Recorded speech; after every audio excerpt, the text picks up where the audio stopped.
the Western Ghats report was his last major contribution to the intellectual and public life of India, which, if implemented, would have set this entire belt across the Western Ghats, which covers about 7 states. It would have, put this vast population on the road to sustainable development. It was ignored, and we've seen the consequences. I think perhaps the reason why a Mathrubhumi would have a full page is because of the footprint he's left behind, right? I mean, he's part of almost every month, every 2 months, someone in Kerala takes his name, because when there is a disaster, when something happens, the immediate recall is, what did Madhav Gadgil say? He had done, Dhanya, he had done field work in almost every state of India. In his late 60s, he went to the northeast to study the sacred groves of Meghalaya. In his 70s, he asked me to come to Goa with him, where he was investigating the impact of mining on village communities, and he was advocating control by panchayats of mining so that it would be in their best interest. So he was an absolutely remarkable man. I have never known a scientist who combined high-quality intellectual work with a deep commitment to the people. Do you think he ever felt that pressure also? And he felt a little upset or sad. Like, for example, when I was reading the Gadgil report, even last year, I mean, almost every year I end up reading it once just for my knowledge. And I think that a lot of the stuff that he said in the report were misunderstood. Very much so. Yeah. And the misconceptualization was spread far and wide, which is why the opposition was also so huge, right? So he was a very optimistic man. I mean, I would despair. I mean, something happened like that happened to me, that I wrote a visionary report that could set this part of the country onto a sustainable development path. If it was rejected, and instead we adopted a path of utterly destructive, wasteful and inequitous development, I would despair. But he was a very, very optimistic man. I mean, till the end he continued working. On the podium with Madhav and me were 8 other people. They were the translators of the 8 in Indian language editions of his book, and he had called them there to honor him. So along with the English edition, the Malayalam, Kannada, Telugu, Bengali, Gujarati, Hindi editions were all released. Now, what could you say that about any other writer? Madhav Gadgil was a towering figure, but he's left a footprint and a legacy which younger people, scientists, grassroots workers, social scientists, people-oriented conservationists have to carry on. Professor Madhav Gadgil is a familiar name for most Indians, especially those living along the Western Ghats. Madhav Gadgil died 2 days ago, and joining us in our studio is historian Ram Guha, who's known Professor Gadgil for a very long time, very closely. A lot of obituaries have written for Professor Gadgil, but if you look at his place in India's environmentalism, how would you place him? Dhanya, Madhav Gadgil was a man of extraordinarily wide-ranging talents, abilities, and contributions. The Western Ghats report, which he wrote, which he steered, and he was the chair of the committee, so he wasn't the main author, but he wasn't the sole author, but he was the main author. He wrote that in his 70s, and that report, of course, was a pioneering and prescient report. It warned of the dangers, the environmental and social disasters that would follow unless responsible development was practiced in the Western Ghats. And it was not an anti-development report. It was a very carefully argued document based on the inputs of the best scientists and extensive field work, demarcating which areas should be kept as biodiversity reserves, particularly to protect species diversity, but also water resources, because Western Ghats are really the lifeblood in terms of the rivers of peninsular India. Other areas were marked for some development, and and so on. There was also a very important emphasis on decentralized political governance, so that panchayats had a say. Because what happens typically is that a state government or a central government signs a lease with a mining company, bypassing the villagers who are affected, who bear the consequences of unregulated mining, bad road construction, and so on. So it was a very carefully argued report, which, if implemented, would have set this entire belt across the Western Ghats, which covers about 7 states. It would have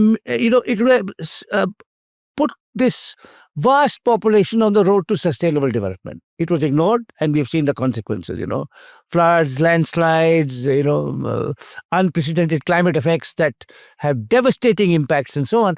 So the Western Ghats report was his last major contribution to the intellectual and public life of India. And I emphasize last, not only major contribution. So he was born in the 1940s. He did a PhD in Harvard. He came back to India in 1973. And the 40 years before the Western Ghats report, he did remarkable work in a variety of fields. And, we can chat about that. He established the Center for Ecological Sciences in Bangalore, which is the first center of high-quality ecological research in the country, a world-class research institute. He did pioneering work himself on interactions between people and nature, on wildlife conservation and how to make it more inclusive, on policies towards forest management, the dangers of clear felling, exotics. He wrote some absolutely major papers in all these fields. In the 1990s, I had the privilege of co-authoring 2 books with him. One was an ecological history of India. The other was a kind of charter for sustainable development called Ecology and Equity. Both remain in print and have gone into many Indian languages too. He mentored many, many students, both directly and indirectly. And he was a man of an absolutely unique zest for life and understanding India and its peoples. He had done field work in almost every state of India. In his late 60s, he went to the northeast to study the sacred groves of Meghalaya. In his 70s, he asked me to come to Goa with him, where he was investigating the impact of mining on village communities. And he was advocating control by panchayats of mining so that it would be in their best interest. And he was in his 70s. I'm 16 years younger than him. And he was much more alert, walking much quicker than me, more keen to spend the whole day in the sun, in the field. So he was an absolutely remarkable man. I have never known a scientist who combined high quality intellectual work with a deep commitment to the people and an absolutely unimpeachable integrity. And all of this went with a very, very special humility. Famous men. He was justly famous. He got many international awards. He was received a Padma Bhushan. He had an honorary doctorate from Harvard. Those are the kinds of accolades he had. And as from the city we live in Bangalore, and not just Bangalore, it's true of Mumbai and Ahmedabad and Delhi, every major Indian city. An Indian male who is successful, thinks he's more or less God, right? And everyone has to defer to him and do sar, you are so great and so on, not just in politics, in other spheres of life too. And Madhav was just so accessible, so relaxed. I was 16 years younger than him. We were collaborating. I would tell him that argument of yours is wrong. He would listen to me. If I was able to persuade him, we would change the argument. So while the Western Ghats report is a very important contribution he made, and we in the states of Karnataka, Kerala, Maharashtra, etc. should read it again and heed its warnings, this was just one facet of a very wide-ranging life. So I'll come back to the Western Ghats report later, but I want to ask your association with him, right? A historian and an ecologist coming together. You've also authored books. Tell us more about that. How was this association? So I'll have to begin at a personal level. In the year 1982, he visited the Forest Research Institute in Dehradun to give a talk on elephants in Bandipur, on the social behavior of elephants in Bandipur. And I am a native of Dehradun. I actually lived on the campus of the Forest Research Institute. I was beginning my research in the Chipko movement. I was bringing my PhD. And after the talk, I sought an appointment, went to meet him at the guest house of the Forest Research Institute. And he said, come to Bangalore. We had a chat. He said, come to Bangalore. And we spent some time together. Then I joined his center as a kind of just as a doctor visiting fellow. And our collaboration began that way. And then we decided to write this ecological history of India called This Fisher Land. Now, till that time, Indian history Indian historians had ignored the ecological dimension. So they wrote about economics, agriculture, industry, technology. They wrote about society, caste relations, gender relations. They wrote about culture, art, architecture, film. But the ecological landscape which molded and shaped all of human life. I mean, our ecological landscape molds our economy, our society, our culture, our art, everything had been completely ignored because it was seen beyond the realm of what historians do. And Madhav was a very unusual scientist in that he was interested in the humanities too. He was the son of a very celebrated economist called D.R. Gadgil. And he himself had an interest in economics, sociology, anthropology. So that we decided to pull together our resources and write this book, This Fissured Land and Ecological History of India, which I said was published in 1992, 34 years ago, and is still in print, still part of curriculum and so on. And it was kind of the first broad brush ecological history of India, and it opened up many issues, some of which controversial. So what happens in any work of scholarship is that some of your ideas last, and some provoke debate and eventually refutation. And that's how scholarship proceeds. So, not all of our arguments have stood the test of time, but insofar as we opened up a field, and it was because of Madhav, and because, as I said, because of his very democratic temperament. Dhanya, we have a culture of excessive deference towards older people. And gurus, we are always touching their feet, we can never question them. And I had come from Kolkata, where I was doing a PhD, where this culture of deference to older people was particularly marked. There was a Dada culture. If someone in your university was 3 days older than you called him Da. And you said you would take whatever he said as gospel truth. And that kind of almost feudalistic attitude, which was there in most Indian universities, where the student was there only to serve the master, who was his professor, was completely absent in Madhav. And that was true not just to me, but of his relations with every other person. And he was very, very grounded. I mean, we can talk about this. His early education was in Marathi. He was very well informed about Maharashtrian literature, culture. In his retirement, he wrote a newspaper column in Marathi. But when he came to Karnataka, he became a full-fledged Kannadiga. He learned Kannada. He did extensive fieldwork in the Western Ghats, in the coastal area around Kumta. One of the people he befriended and became very close to was the great Kannada writer Ram Guha, and they had a very special relationship. So he had this. And then towards the last part of his life, Kerala became his kind of adopted home state, because that's where he did, the most of the work on the Western Ghats report. And today's newspaper, today's Matrubhumi, Dhanya, has a full page on Madhav Gadgil. I mean, can you think? Of course, I have to say, only in Kerala would a newspaper devote a full page on a great Indian scientist. A Delhi newspaper would say, Prime Minister condoles his death, leader of opposition condoles his death. That's all. A full page assessing Madhav Gadgil's work, because he had become so integrated in Kerala society. So that kind of ability to come down from your perch and immerse yourself in the lives of people, yet when it was necessary to withdraw into your realm of scholarship into really rigorous first-class scientific research, that is absolute. I have never known a scientist who could both do high-quality research and so completely immerse himself in the everyday lives of peasants, pastoralists, fisher folk, forest dwellers. It was just, it was for me, to have known him, to have worked with him, was a life-transforming experience, and I was deeply blessed to have had him as a senior colleague and mentor.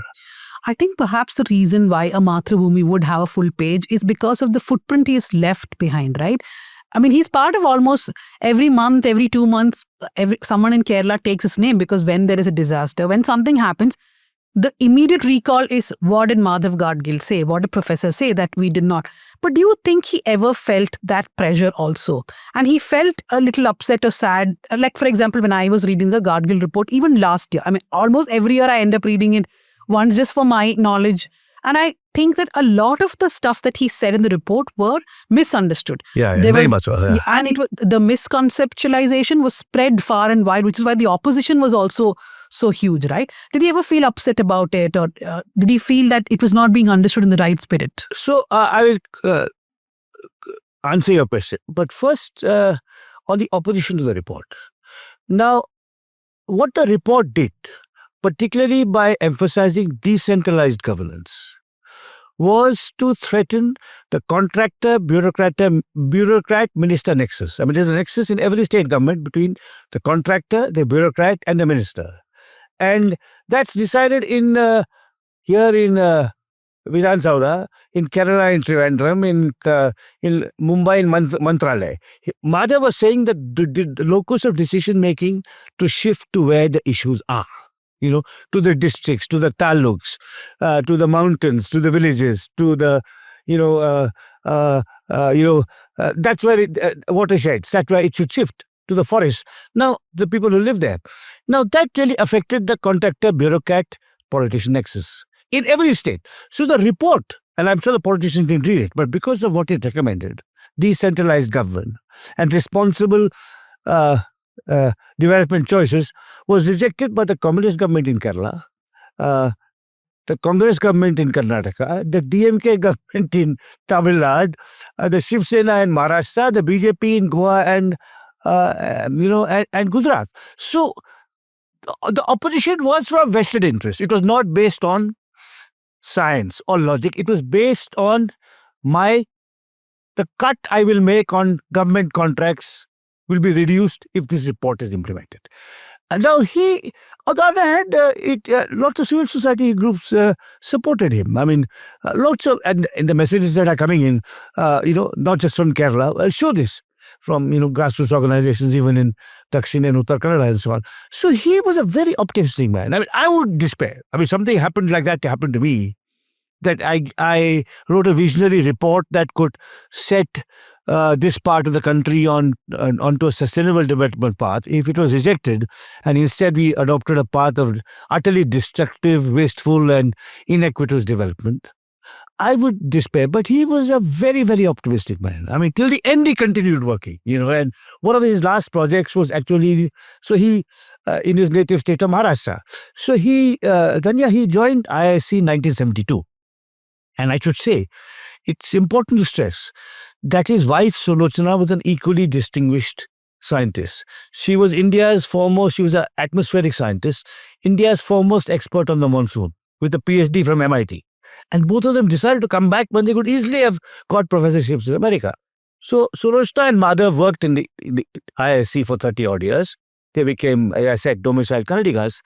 But in his retirement, he went back to Maharashtra, started writing a column in Marathi, and which was published in Pune where he lived. But then he got deeply involved in the community forest rights movement in Gadgil, which is in a remote Adivasi area of, Maharashtra, of Vidarbha. And he was there promoting decentralized forest governance, living in the panchayat home. I visited that village where he used to live, called Mendalekha, and he would live in the kind of panchayat building in one room and, speak Marathi with everyone and, give them scientific inputs on how to manage their water bodies and their forests and their produce. It was just amazing. So he never gave up. He said, what can I do? If the governments of Kerala and Karnataka have rejected my sane and sensible advice, I will work with the Adivasis of Gadchiroli who, are creating a sustainable livelihood pattern for themselves, and I'll give them the scientific inputs I can while learning from them. So he had that extra. I would have been depressed. I would have been cynical. I would have been angry. I would have raged. But that was not his character. And he's always foregrounded local communities, right? In whatever research he did, right from the beginning. And that's not a thing that a lot of ecologists actually end up doing, to foreground a local community. Not just a lot of ecologists, a lot of economists don't do it. Most of our policies are decided by economists. Economists sitting in cities, in air-conditioned rooms. How many of our top economists who are professors in universities, advisors to government, chief economic advisors, governors of the Reserve Bank, members of Niti Aayog, or what used to be the Planning Commission, have ever spent one night in a village. Whereas they're supposed to deal, the bulk of India is still rural and agricultural. They're supposed to frame economic policies for the well-being and economic security of the 60% of India who also live in the villages. Have they done that? No. Which scientist has done it? Right. Now, as you know, in your profession, journalists just sit in the studio in Delhi. They go out. So it was it was very special generally, and he just loved field work. I had to chastise him. He wrote his autobiography at the end of his life called A Walk Up the Hill. I chastised him for years. I said, Madhav, sometimes a scholar has to withdraw because writing is a solitary activity. You can't write talking to people. I said, you have so much experience and knowledge and understanding. You have to write it up in the form of a book, which others can benefit from. And I would chastise him and scold him. He said, no, Ram, my student in Manipur has called me to study the forest there. I want to go there. My friend in Goa wants you to look at the mining issues there. He just loved being in the field. Finally, he wrote this book. And I'll tell you something about the book, which will give you a sense of one more sense of what a unique kind of scientist and citizen Madhav Gadgil was. So he wrote this autobiography called A Walk Up the Hill, lovely title, A Walk Up the Hill, and the subtitle was A Life with People and Nature, which described, his scientific journeys, his travels, his learnings, his understandings. And by then he was quite ill and infirm. I told him, come to Bangalore because that's where your main scientific life has been lived, and we'll do a big release in the Bangalore International Center. But he was too sick to travel. So the release was in Pune. So I went for it. And for the English edition, he said, you must come. And since, we have had such an old relationship, at the release, you be in conversation with me. So I said, of course. So I went there. And what I didn't know when I accepted the invitation was on the podium with Madhav and me were 8 other people. They were the translators of the 8 in Indian language editions of his book. And he had called them there to honor him. So along with the English edition, the Malayalam, Kannada, Telugu, Bengali, Gujarati, Hindi editions were all released. Now, what could you say that about any other writer? That he or she would have that kind of, impact across languages and simultaneous language translate. And he said, I am going to honor personally each one of these translators. So, so that's the kind of, person he was.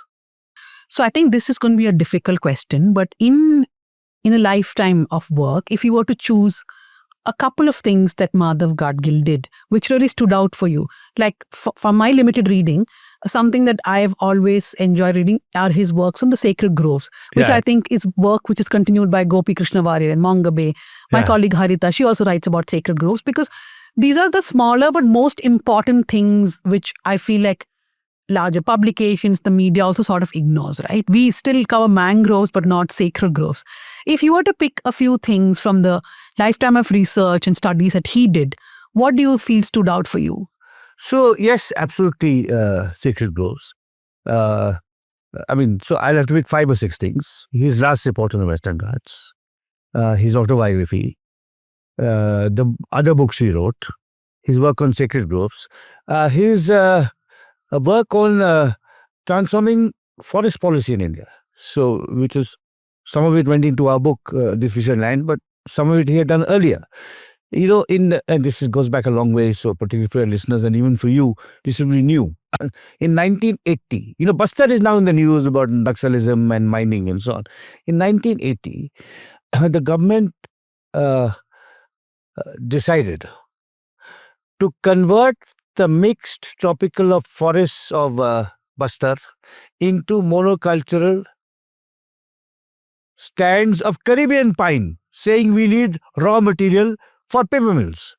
So, fortunately, the Environmental Ministry had just been set up by Indira Gandhi. One of the bureaucrats there was very sensitive about the damage it would cause.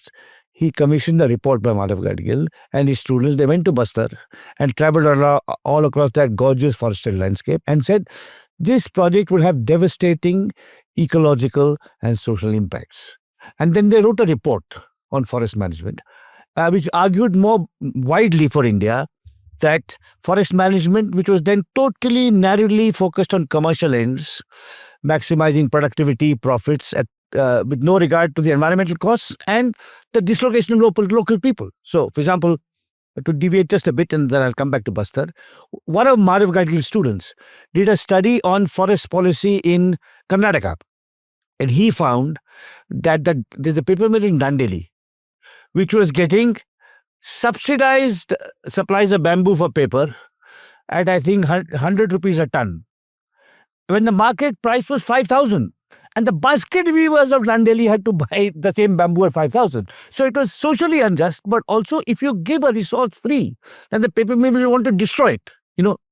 That's economic common sense will tell you. So based on his studies in Bastar and elsewhere, he wrote he wrote a series of papers and then eventually books that transformed Indian forest policy in a positive dimension. So after the 1980s, there were no exotic species planted in India. Another example of Gadgil's research was to do with the Western Ghats. Eucalyptus. Where in one part eucalyptus was planted.